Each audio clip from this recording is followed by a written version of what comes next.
प्रभु यीशु के सामर्थ्य नाम में आप सबको जय मसीह की। Praise the Lord. आइए आज के सुंदर दिन के लिए पिता का धन्यवाद करें, परमेश्वर का धन्यवाद करें और इस समय हम मनन के लिए परमेश्वर के वचन को निकालें। मेरे साथ इफिसियों की पुस्तक को निकाली, इफिसियों के पत्री अध्याय 4 और उसका वचन 16। यहाँ इस प्रकार से लिखा है, जिससे सारी देह हर एक जोड़ की सहायता से एक साथ मिलकर और एक साथ गठकर उस प्रभाव के अनुसार जो हर एक अंग में ठीक ठीक कार्य करने के द्वारा उसमें होता है, अपने आप को बढ़ाती है कि वह प्रेम में उन्नति करती जाए। Praise the Lord, hallelujah. परमेश्वर के लोगों, एक समय की बात है, एक घटना हुई। एक छोटा सा एक मोहल्ला था, साधारण मोहल्ला, झोपड़ियाँ बनी हुई थी और एक घर में पता नहीं कैसे किचन के द्वारा लगा या बच्चे खेलते खेलते, पर पता नहीं कैसे उस घर में आग लग गया। और जैसे ही उस झोपड़ी से धुआं निकलना चालू हुआ, आग लगना चालू हुआ, अगल बगल के जितने लोग थे, मोहल्ले भर के लोग, अपने घर के पीने का पानी, नहाने का पानी, जो कुछ भी था, बिना कुछ कहे, बिना किसी की सहायता मांगे, सब के सब भिड़ गए और उस घर को बचा लिया। सब के सब, कोई गुंडी से, कोई डब्बा से, कोई बाल्टी से, कोई मग से, कोई जग से, सब पानी डाल रहे हैं। मतलब पूरा मोहल्ला, किसी को काम में जाना था, किसी को ड्यूटी में जाना था, किसी को स्कूल जाना था, किसी को खाना बनाना था, किसी को नहाना था, किसी को कपड़ा धोना, सब काम छोड़ के पूरा मोहल्ला एक ही बात के लिए लगा है, ये घर बचना चाहिए, ये आग फैलना नहीं चाहिए, नहीं तो ये आग हम सब के घर को चपेट में ले लेगा। यानी पूरा मोहल्ले के लोग, पूरे घर के लोग, अगल बगल अड़ोस पड़ोस, सब के सब भिड़ गए उस घर को बचाने के लिए और वो घर बच गया। हालेलुया। क्या आप इस बात को समझ रहे हैं? ये ऐसा क्यों कर रहे थे? वास्तव में ये हुआ इसलिए क्योंकि वो जो झोपड़ी था, एक व्यक्ति का झोपड़ी, एक व्यक्ति का घर दूसरे के घर से जुड़ा हुआ था और इस प्रकार से पूरा मोहल्ला लगभग एक दूसरे से जुड़ा था। अगर पड़ोसी लापरवाही करता, अड़ोस पड़ोस के लोग कहते अरे जाने दो, हमको क्या मतलब, तो होता क्या, थोड़ी देर के बाद देर सवेरे उसका भी घर आग के चौपट में आता और होते होते पूरा मोहल्ला जल के राख हो जाता। जब ये बात पता चल गया, उनको समझ में आ गया, यह आग ना केवल इसके घर को पर पूरे मोहल्ले को, पूरे मोहल्ले को राख कर सकता, जला के नाश कर सकता है। सब के सब सारा काम छोड़ के भिड़ गए। परमेश्वर के लोगों, ये वचन हमें बताता है, परमेश्वर का वचन कहता है, जिससे सारी देह हर एक जोड़ की सहायता से एक साथ मिलके गठकर जुड़कर उन्नति करती है।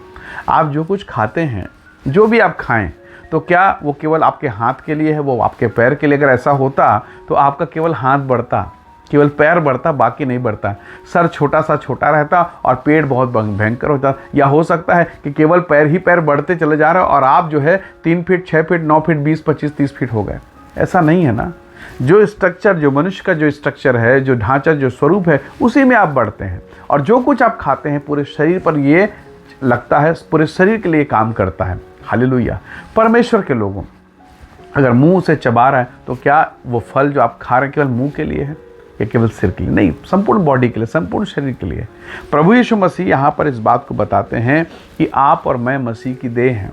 हम सब परमेश्वर के राज्य में संतान के समान हैं। मैं और आपको परमेश्वर ने चुना है। आप परमेश्वर के बेटा और बेटी हैं। यदि आज इस संदेश को आप सुन रहे हैं तो इस बात को समझिए। अगर इतना देर तक अगर आपने वचन को सुना है, इस बात को समझिए और इस बात को जान जाइए, आप परमेश्वर के हैं, परमेश्वर के परिवार के हैं, परमेश्वर के समाज के हैं। इसीलिए आप बड़े प्रेम के साथ, बड़े आदर के साथ इस बात को सुन रहे हैं, इस वचन को सुन रहे हैं। तो परमेश्वर के लोगों, जब वो झोपड़ी के लोग, जब एक छोटा सा झोपड़ी में आग लगा और सबके सब भिड़ गए, तो क्या आपको ये नहीं लगता, आपको ये नहीं समझ में आता है, क्या आप और मैं इस बात को नहीं समझ पा रहे हैं? हम परमेश्वर के लोग हैं। हालेलुया। आप परमेश्वर के हैं, आप प्रभु के बेटा और बेटी हैं और हमें ये बात समझना है। शैतान समझने नहीं देगा, पर हमें समझना है, हम परमेश्वर के लोग हैं, हम प्रभु के संतान हैं। और अगर आज आपके और मेरे जीवन में पीड़ा होगा, अगर आज आपके और मेरे जीवन में समस्या होगी, तो सारी स्वर्गीय सेना सहायता के लिए तैयार है। परमेश्वर सहायता के लिए तैयार है। हालेलुया। आप कितने सौभाग्यशाली हैं कि आपको दुख में, पीड़ा में पड़ा हुआ देखकर परमेश्वर खुद खड़ा हो रहा है। आपको वो कहानी याद आ रहा होगा जब प्रभु यीशु मसीह ने उस कहानी को बताया कि एक व्यक्ति यरूशलेम से यरीहो की ओर जा रहा था और यरीहो की ओर जाते जाते वो घायल हो गया। उसको लोगों ने घेरा, डाकुओं ने पीटा, डाकुओं ने उसके कपड़े उतार लिए, उसको अधमरा कर दिया।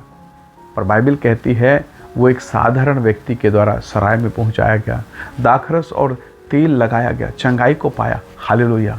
परमेश्वर के लोगों, ये कहानी हमें बताती है हमारा चरवाहा प्रभु यीशु मसीह है और वो आपकी सहायता करेगा। प्रभु यीशु मसीह ने कहा, परमेश्वर के वचन में लिखा, अपनी सारी चिंता उस पर डाल दो क्योंकि उसको तुम्हारा ध्यान है। आपके पड़ोसी को, जो आपका रिश्तेदार नहीं, आपसे कोई लेन देन नहीं, क्या आपके घर की सारी बातों के विषय में वो चिंतित रहता है क्या?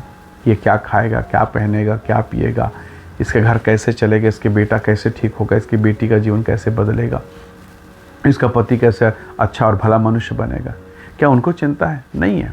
पर जो आपसे जुड़े हैं, आपके रिश्तेदार, आपके परिवार जो बहुत निकट में, उनको चिंता होगी। परमेश्वर को क्यों चिंता है? इसलिए तो परमेश्वर के वचन में लिखा, उसको अपनी सारी चिंता उस पर डाल दो क्योंकि उसको तुम्हारा ध्यान है। क्यों?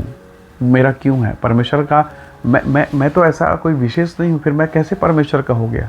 आपको कई बार लगेगा, प्रभु मेरा जीवन तो ठीक नहीं है, मैं बहुत अच्छा जीवन नहीं बिता रहा हूँ, फिर भी मैं आपका संतान कैसे हो गया? याद रखिएगा, परमेश्वर के लोग इस बात को स्मरण रखें, आप परमेश्वर के हैं। आपने परमेश्वर के राज्य में जन्म लिया है और जन्म लेने के कारण, विश्वास करने के कारण आप उसकी संतान हैं। याद रखें, सोना अगर नाली में भी गिर जाए तो उसका मूल्य नहीं घटता, यदि वो चपट जाए उसका मूल्य नहीं घटता। परमेश्वर ने आपको सोने से भी बहुमूल्य बनाया है। इसीलिए तो परमेश्वर का पुत्र प्रभु यीशु मसीह संसार में आया, कोड़ा खाया, दुख उठाया, पीड़ा को सहा और कोड़े के दंड को सहकर, क्रूस की मृत्यु को सहकर उसने मुझे और आपको बचा लिया। हालेलुया। अगर आपका एक अंगूठी, 5 तोले का अंगूठी कहीं गिर जाए, नाली में गिर जाए, आप छोड़ देंगे क्या? जाने दो, नया ले लेंगे? नहीं, आप नाली में उतर जाएंगे, लोगों को उतार देंगे। आप ये परवाह नहीं करेंगे कि मैं इस समय क्या कपड़ा पहना हूँ, कैसा दिख रहा हूँ। आप उस बहुमूल्य पदार्थ को पाने के लिए उतर जाएंगे। परमेश्वर के लोगों, ये संसार भी वैसे ही गंदा था, घृणित था, लायक नहीं था, फिर भी परमेश्वर जो स्वर्गों के स्वर्ग में विराजमान है, वो सब गंदगी को देखकर भी हमारे लिए मनुष्य बनकर उतरा ताकि मुझे और आपको ढूंढ ले, मुझे और आपको बचा ले। हालेलुया। आज आप हो सकता है पीड़ा, दुख और कठिनाई में हो, पति के कारण आप परेशानी में हो सकता है आपने अपने शरीर का दुरुपयोग किया, शराब के कारण, पाप के कारण, व्यभिचार के कारण, और आज आपको पछतावा हो रहा है कि परमेश्वर, मैंने आपके दिए हुए अनुग्रह को, दिए हुए उपहार को मैंने मिसयूज़ किया, गलत किया। आप भी नर्वस होंगे, शोकित होंगे, परंतु आपके लिए एक धन्य आशा है। हालेलुया। मेरे लिए, आपके लिए एक धन्य आशा है। चाहे आप किसी भी दशा में रहें, पर यदि आप परमेश्वर को कहेंगे, प्रभु मेरे पापों को क्षमा कर, तो वो विश्वास योग्य और धर्मी परमेश्वर है। वो आपको मुझको क्षमा करेगा, फिर से उठाएगा, फिर से रिस्टोर करेगा, अनुग्रह से भरपूर करेगा। परमेश्वर के लोगों, बाइबल, परमेश्वर का वचन कहती है, प्रेम में हम उन्नति करते जाएं। जितना अधिक आप उससे जुड़ेंगे, उतना अधिक आप महिमा से भरते चले जाएंगे। एक ट्यूबलाइट को, एक बल्ब को कंपनी ने रोशनी के लिए बनाया, पर वो रोशनी, वो ट्यूबलाइट, वो बल्ब तब तक रोशनी नहीं दे सकता जब तक वो इलेक्ट्रिसिटी से, एक सामर्थ्य से, एक बिजली से ना जुड़े। आपको परमेश्वर ने, मुझको और आपको प्रभु ने कहा, तुम जगत की ज्योति हो। पर ज्योति है तो चमके कैसे? जब तक इलेक्ट्रिसिटी से नहीं जुड़ेंगे, जब तक उस कनेक्टिविटी में नहीं आएंगे, हम प्रकाशमान नहीं होंगे। और जब आप यीशु के साथ जुड़ जाएंगे, लोग आपके तेज को देखेंगे, आपके प्रकाश को देखेंगे। हालेलुया। मूसा का जीवन क्या था? वो डंडे के सहारे लोगों को निकालना चाहता था, तलवार के सहारे वो लोगों को वहाँ से पीड़ा से निकालना चाहता था, असफल हुआ। पर यही असफल व्यक्ति जब परमेश्वर के पास पहुँचा, सीनै पर्वत में पहुँचा, उसका रूप बदल गया, तेजोमय हो गया, उसका मुखड़ा, उसका चेहरा बदल गया। अब जब अपने लोगों के पास आया, उन्हीं लोगों के पास जिनके साथ वो था, अब जब उन्होंने उसके स्वरूप, उसके तेज को देखा, वो डर गए, ये मूसा कैसे हो गया? हालेलुया। प्रभु के लोगों, एक दिन होगा जब परमेश्वर ऐसा करेगा, आपका जीवन रूपांतरित होगा, आप बदलेंगे और आपके जीवन में महिमा होगी। और ये तभी होगा जब मैं और आप परमेश्वर के साथ जुड़ जाएं। हालेलुया। क्यों ना प्रभु से कहें, खुदावंत मुझे तेजोमय बना दे, मेरे जीवन को जो अंधेरा है उजाले में परिवर्तित कर दे।